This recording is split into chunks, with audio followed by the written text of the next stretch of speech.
آج ہم ایک ایسی حقیقت پر بات کرنے جا رہے ہیں جہاں ہارورڈ کی لیبارٹریز اور قرآن کی آیات ایک ہی بات کہہ رہی ہیں۔ آئیے سٹیپ بائی سٹیپ اس حقیقت کا جائزہ لیتے ہیں۔ کیا کبھی ایسا ہوا ہے کہ سب کچھ ٹھیک ہو مگر دل پھر بھی بے چین ہو؟ کیا آپ نے نوٹ کیا ہے کہ خوف اور منفی خیالات بغیر بلائے دماغ پر قابض ہو جاتے ہیں؟ اگر میں آپ سے کہوں کہ صرف 8 ہفتوں میں آپ اپنے دماغ کے خوف والے حصے کو کمزور اور یقین والے حصے کو مضبوط بنا سکتے ہیں تو؟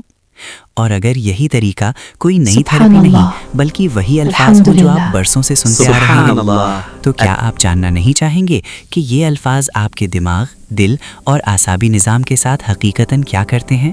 یہ سوال کوئی فلسفہ نہیں، یہ آج کے ہر اس انسان کی آواز ہے جو باہر سے مضبوط اور اندر سے تھکا ہوا ہے۔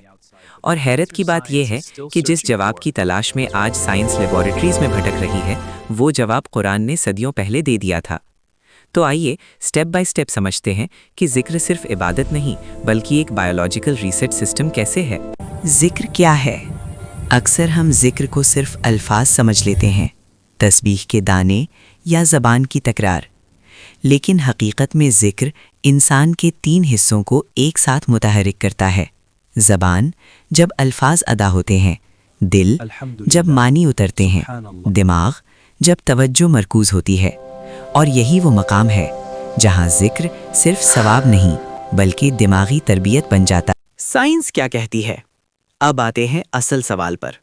جب آپ کہتے ہیں سبحان اللہ یا الحمدللہ تو اندر کیا بدلتا ہے؟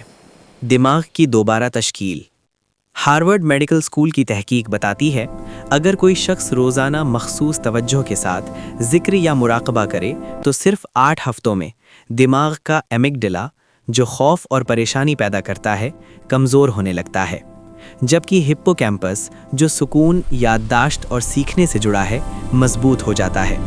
یعنی خوف پیچھے ہٹتا ہے اور یقین آگے آتا ہے۔ Heart and nerves, not just feelings but physiology. یہ اثر صرف دماغ تک محدود نہیں رہتا۔ تحقیق بتاتی ہے کہ ذکر جیسی مشقیں دل کی دھڑکن کو متوازن کرتی ہیں، بلڈ پریشر کم کرتی ہیں اور اعصابی نظام کو فائٹ اور فلائٹ موڈ سے ریسٹ اینڈ ریپیئر موڈ میں لے آتی ہیں۔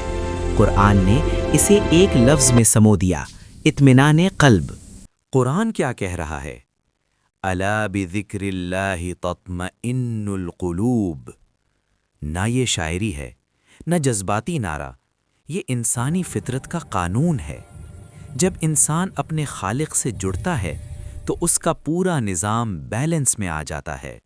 اب سوال یہ نہیں رہا کہ یہ عمل مؤثر ہے یا نہیں، اصل سوال یہ ہے کہ اس طاقت کو اپنی روزمرہ زندگی کا حصہ کیسے بنایا جائے۔ اس کا جواب پیچیدہ نہیں بلکہ حیرت انگیز حد تک سادہ ہے۔ 3 بنیادی اصول۔ پہلا اصول، وقت۔ روزانہ صرف 15 سے 20 منٹ، نہ زیادہ نہ کم۔ اہم یہ نہیں کہ کتنا وقت ہے، اہم یہ ہے کہ باقاعدگی ہو۔ دوسرا اصول، توجہ۔ ذکر محض الفاظ کی تکرار نہیں، ہر لفظ کے ساتھ اس کا مطلب بھی دل میں اترنا چاہیے، کیونکہ جہاں توجہ جاتی ہے وہیں تبدیلی آتی ہے۔ تیسرا اصول، سانس۔ ذکر کو سانس کے ساتھ جوڑ دیجیے۔ سانس اندر لیتے ہوئے لا الہ، سانس باہر نکالتے ہوئے الا اللہ۔ یہ تال میل دماغ کو سکون اور اعصابی نظام کو توازن دیتا ہے۔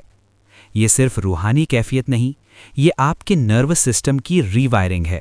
ہم سکون باہر تلاش کرتے رہتے ہیں، رشتوں میں، چیزوں میں اور حالات میں، حالانکہ سکون ہمیں اندر رکھ کر دیا گیا ہے۔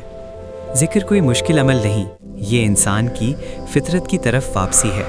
اگر آپ اس سفر کا آغاز کرنا چاہتے ہیں تو نیچے کامنٹ میں لکھیں انشاءاللہ۔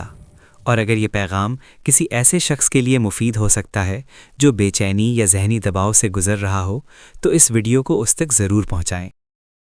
میں آپ کو ایک چیلنج دیتا ہوں، نہ کسی بحث کے لیے، نہ کسی عقیدے کو ثابت کرنے کے لیے، صرف ایک ذاتی تجربہ۔